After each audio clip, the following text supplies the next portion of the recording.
बोलिए शंकर भगवान की जय। श्री गणेश भगवान की जय।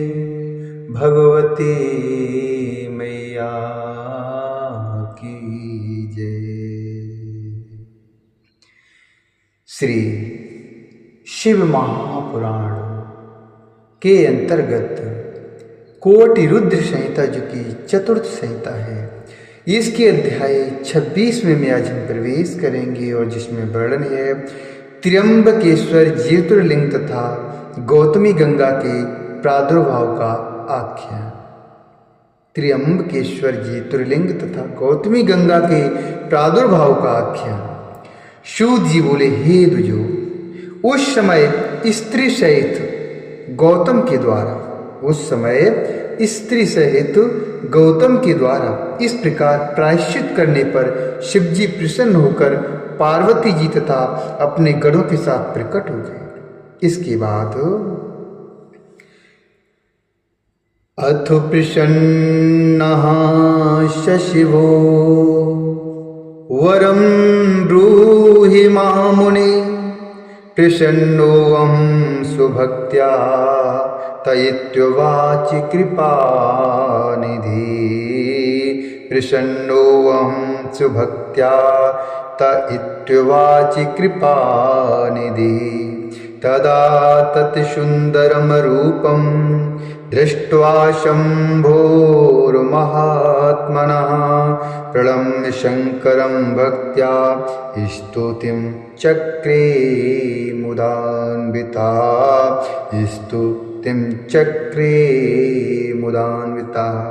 इसके बाद प्रसन्न हुए कृपानिधि शिव जी ने कहा, हे महामुनि, मैं आपकी उत्तम भक्ति से अत्यंत प्रसन्न हूँ।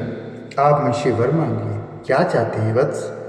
तब महात्मा शिव के उस सुंदर रूप को देखकर शंकर जी को प्रणाम करके प्रसन्न होकर गौतम ऋषि और उनकी भक्ति पूर्वक स्तुति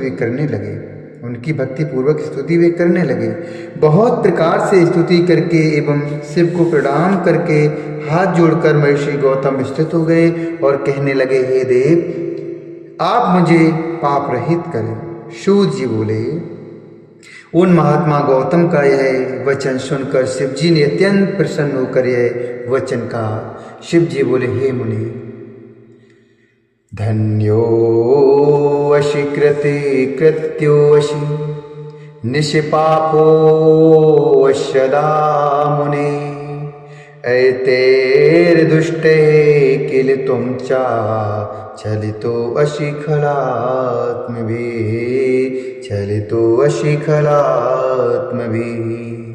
शिव जी बोले, हे मुनि, आप सदा धन्य हैं, कृत्य हैं तथा निष्पाप हैं। इन दुष्टात्मा पापी ऋषियों ने निश्चय ही आपके साथ छल किया है। जब आपके दर्शन मात्र से लोग निष्पाप हो जाते हैं, तब मेरी भक्ति में निरत रहने वाले आप किस प्रकार पापी हो सकते हैं? हे मुनि, जिन दुष्टों ने आपके प्रति उपद्रव किया है, वे ही पापी, दुराचारी और हत्यारे हैं। इनके दर्शन से दूसरे लोग पापी हो जाएंगे। ये लोग कृतज्ञ हैं, इनका कोई प्रायश्चित नहीं है। सूत जी बोले, हे विप्रो, ऐसा कहकर सज्जनों को शुभ देने वाले तथा असज्जनों को दंड देने वाले शिव जी ने उनसे ऋषियों के बहुत से दुष्चरित्रों का वर्णन किया।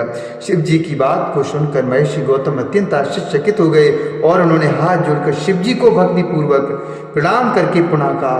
गौतम बोले, हे महेश्वर, ऋषिभिस्तैर्महेशानि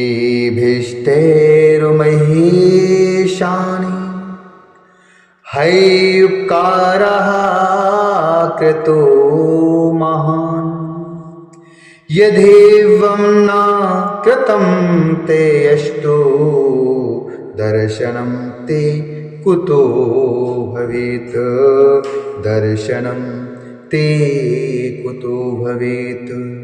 धन्यास्ते ऋषियो यैस्तु मह्यं शुभतरं कृतं तद् दुराचरणादेव मम स्वार्थो महानभूत।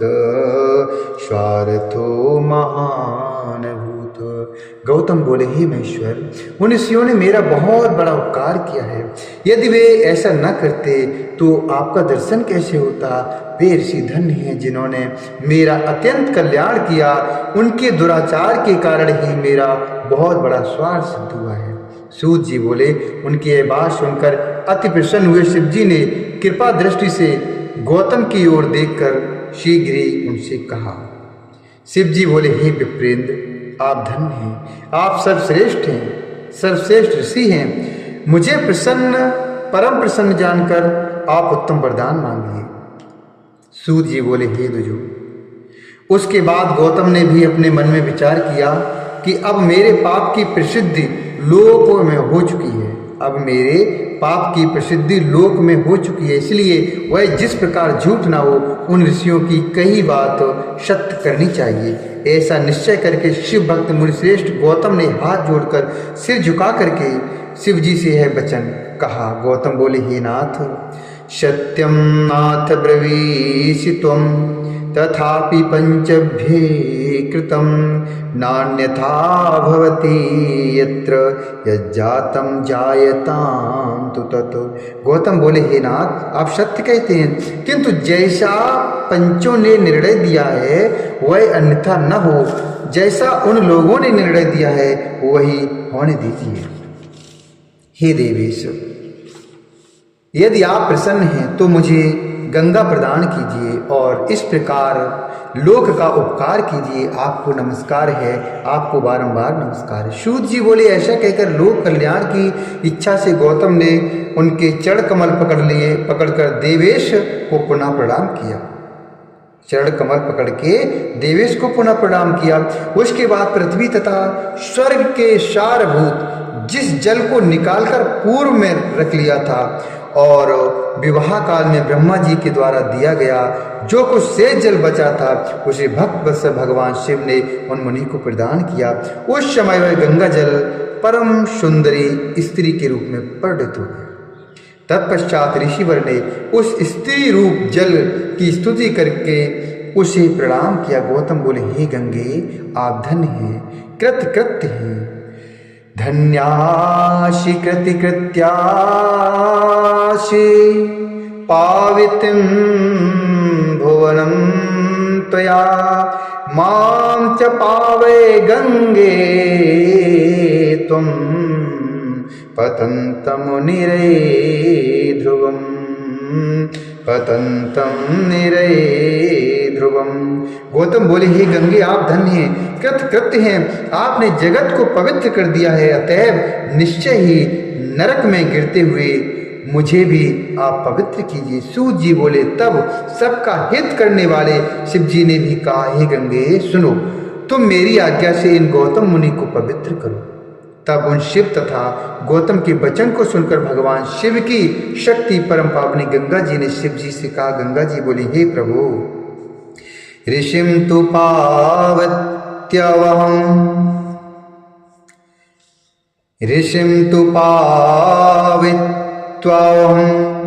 परिवारयुतं प्रभो गमिष्यामि निज स्थानं वचः सत्यं ब्रवीमः। गंगा जी बोली, हे प्रभु, मैं मुनि को परिवार सहित पवित्र कर अपने स्थान को जाऊंगी, मैं सत्य वचन कहती हूँ। सूत जी बोले, जब गंगा जी ने ऐसा कहा तब भक्त वत्सल शिव जी ने लोक उपकार के निमित्त गंगा जी से पुनः यह वचन कहा। भगवान शिव बोले, हे देवी, वैवस्वत मन्वंतर के 28वें कलयुग तक तुम यहीं निवास करो।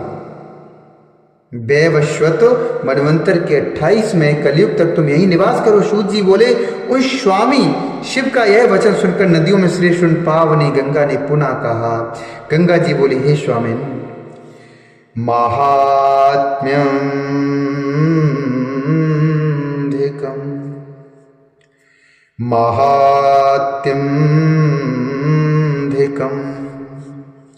चेत्स्यानमं स्वामिन् महेश्वर सर्वेभ्यश्चितदास्थास्ये धरायां त्रिपुरान्तक धरायाम तृप्रांतक। गंगा जी बोली, हे स्वामी, हे महेश्वर, हे तृप्रांतक, यदि सबकी अपेक्षा मेरा महात्म अधिक रहेगा तभी मैं पृथ्वी पर निवास करूंगी। हे स्वामी, हे प्रभु, एक और बात सुनिए। आप अपने गणों एवं पार्वती सहित अपने सुंदर स्वरूप से मेरे समीप निवास कीजिए। सूत जी बोले, उनका यह वचन सुनकर भक्त वशिष्ठ शंकर ने लोक उपकार के लिए गंगा जी से पुनः यह वचन का। शिव जी बोले, हे गंगे, तुम धन्य हो, धन्यास श्रूयताम गंगे, है हम भिन्न स्तवया नहीं, तथापि स्थीयते भयत्र स्थीयताम च त्वयापि यही। शिव जी बोले, हे गंगे, तुम धन्य हो, सुनो, मैं तुमसे पृथक नहीं हूं, फिर भी मैं यहाँ निवास करता हूं और तुम भी निवास करो। सूत जी बोले, इस प्रकार स्वामी सदाशिव की बात सुनकर गंगा ने प्रसन्नचित होकर उनकी आज्ञा स्वीकार कर ली। इसी बीच देवता, प्राचीन ऋषि, पितर, अनेक सुंदर तीर्थ एवं विविध क्षेत्र सभी ने वहां आकर गौतम गंगा तथा गिरीश की जय जयकार करते हुए आदरपूर्वक उनका पूजन किया। इसके बाद ब्रह्मा, विष्णु आदि उन सभी देवताओं ने हाथ जोड़कर सिर झुका करके प्रसन्नता पूर्वक उनकी स्तुति की। उस समय उन देवताओं पर प्रसन्न हुई गंगा जी तथा शिव जी ने कहा, हे सुश्रेष्ठो, आप लोग वर मांगिए, आप लोगों का हित करने की इच्छा से हम दोनों उसे प्रदान करेंगे।